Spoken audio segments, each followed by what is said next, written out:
This is The Scoop for Tuesday. I'm Lisa Marzilli with the WMNF News headlines.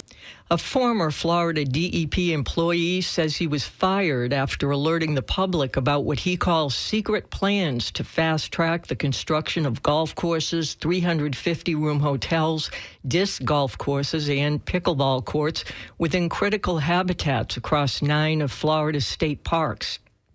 A GoFundMe campaign titled Support an Ethical Whistleblower's New Start has been organized by James Gaddis, who says he was terminated from the Department of Environmental Protection's Office of Park Planning on Friday, August 30th, after alerting the public about the plans.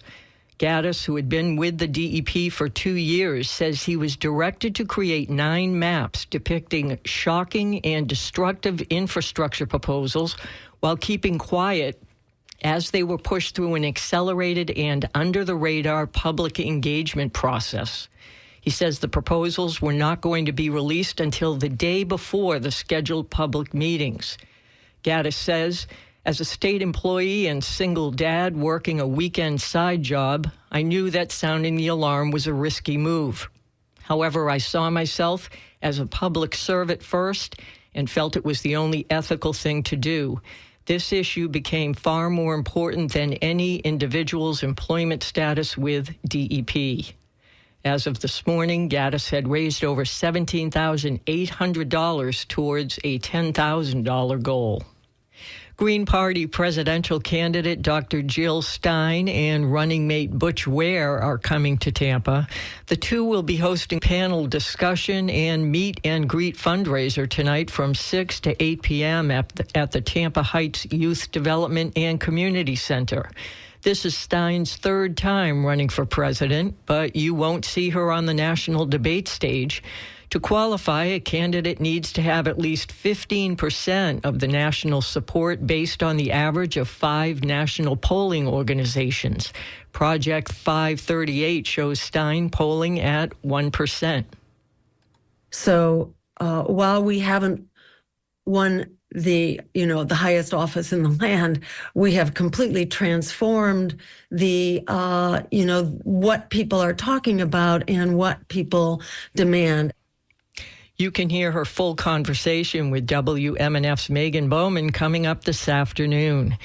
Stein's panel discussion tonight will be centered on the Uhuru Three, who are facing federal charges for allegedly working on behalf of the Russian government.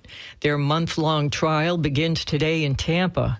Uhuru Chair Omali Yeshitela, Penny Hess, and Jesse Neville, along with several national free speech and social justice leaders, plan to speak with the press on the steps of the federal courthouse in downtown Tampa this morning before heading into the courthouse at 9 a.m. You can hear Omali Yeshitela's interview on last week's Tuesday Cafe on our website, WMNF.org.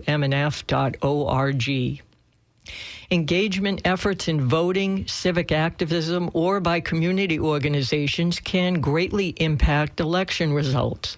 WMNF's Leah Marcy reports 2 organizations are partnering up to host youth-centered boot camps statewide in September.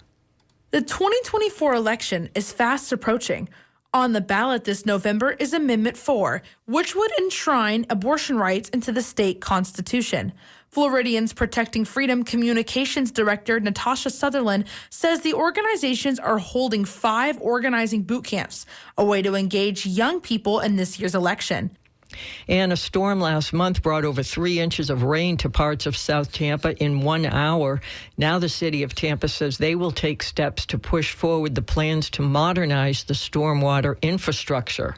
That includes a new project in South Tampa Park to create one of the largest stormwater ponds. The pond will hold about 25 million gallons of water, the amount of water it would take to fill 1,650 swimming pools. Hotel union workers with Hilton, Hyatt, and Marriott are on strike across 25 U.S. cities. More than 10,000 workers at dozens of hotels stretching from Boston to the West Coast to Hawaii took to the picket line early Sunday morning. Workers are demanding a living wage, better conditions, and more staff to help. I'm Lisa Marzilli with the WMNF News headlines.